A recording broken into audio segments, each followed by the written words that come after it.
So we're giving you tonight an opportunity to hear their views on a wide range of topics, not in a formal news setting, but where they say they're most comfortable. For Bill Clements, being comfortable means working in his office in an old converted schoolhouse in Dallas.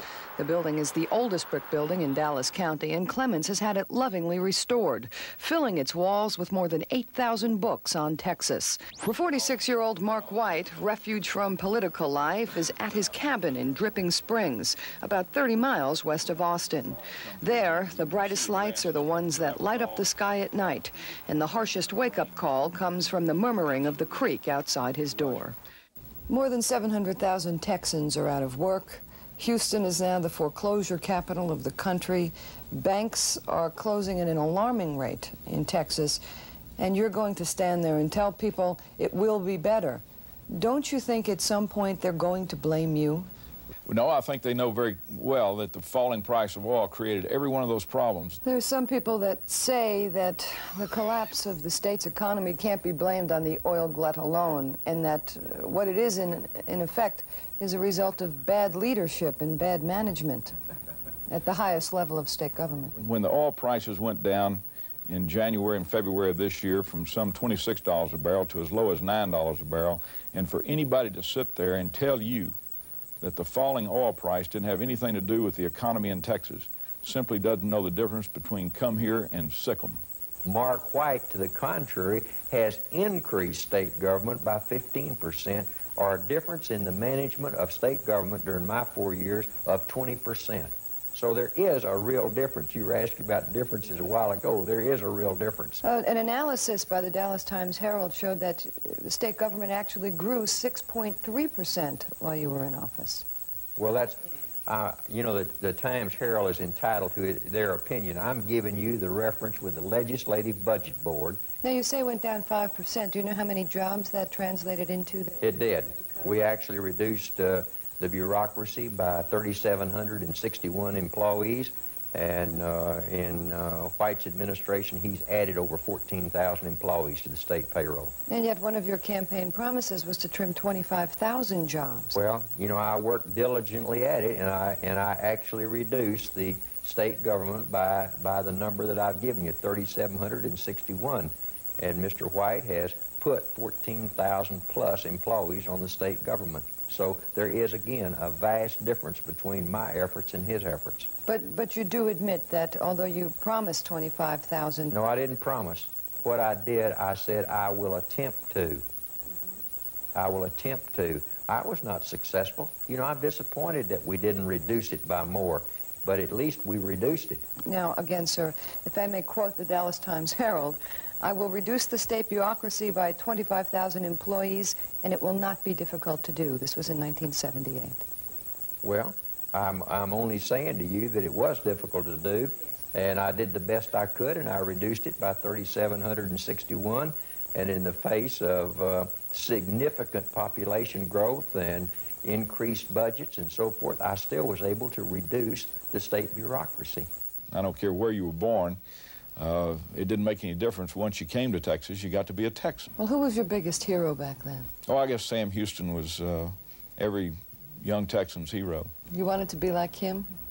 Well, he was a pretty dashing figure. He was a great general. He was a hero of San Jacinto, and he was also a president of the Republic and a governor of the Republic. Do you want to be a hero? No, I just want to be a good governor. And I think that history will take care of itself. What do you admire about Mark White? I'll think about that. What do you admire about Bill Clements? I think he's a tough guy, and I think that, you know, he has a reputation of being a good businessman. And I think that he also is a fellow that, in his own mind, I think feels that he's doing right. I just have a difference of opinion. The big one, of course, is the governor's race. Ginger Casey is live with the Mark White campaign at the Driscoll Hotel in Austin. Ginger? Hi, Charlie. It's quiet here now at the Driscoll Hotel, Governor White's campaign headquarters, but we're just sitting and waiting for the inevitable long night to unfold here. Take a pan over and you can take a look at all the media people just waiting in position. There must be close to 100 people in this room waiting for the votes, the Democrats and the governor to roll in. Now, it was a day of last-minute stumping for the candidates, but it was also a day where they got to exercise their right to vote. Incumbent Mark White cast his ballot this morning at his home precinct, Lanier Middle School in Houston. White said he needed a 50% turnout to win. Voter turnout, however, is projected to only be 44%. He said, though, the early reports he got were encouraging. The governor did admit, though, that he's an underdog in this race. Oh, I think I've always been an underdog in every race I've ever run in. We were behind 20 points just as recently as maybe 6 weeks ago, and we're working hard to catch up. We fought it to an even match, and now it's a question of who can get the votes out, and that's what we're trying to do. How are you feeling today? Feel great. Feel great. White flew to Austin this afternoon to wait for election results. And the once and perhaps future governor of Texas did his civic duty at his home precinct in a Dallas suburb.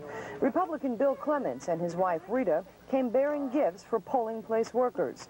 Clements says he's not worried about the rain. In fact, he said it may even work to his advantage. Clements flew to Houston for some last-minute campaigning this afternoon before flying on to Austin. And Vice President George Bush was in Houston putting in a good word for Bill Clements last night. And this morning, he and his wife Barbara cast their ballots.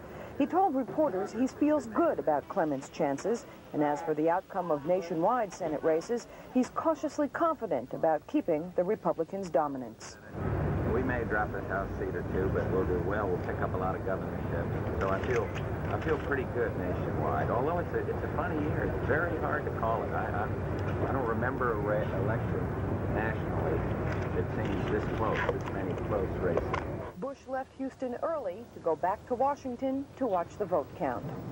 Harris County Judge John Lindsay was up bright and early to vote at Northampton Elementary School. With polls showing him ahead, Lindsay said he was comfortable but not cocky about his chances for re-election. Lindsay spent the rest of the day visiting polling places, manning phone banks, and attending this afternoon's Commissioner Court meeting. And the man who wants Lindsay's job, Jim Greenwood, cast a vote for himself this morning at Second Baptist Church. Greenwood spent the rest of the day working polling places and fulfilling his duties as a city council member by attending today's council meeting. As for the polls that show him trailing Lindsay, Greenwood said he's not discouraged. But then on the morning of election days, very few politicians ever are.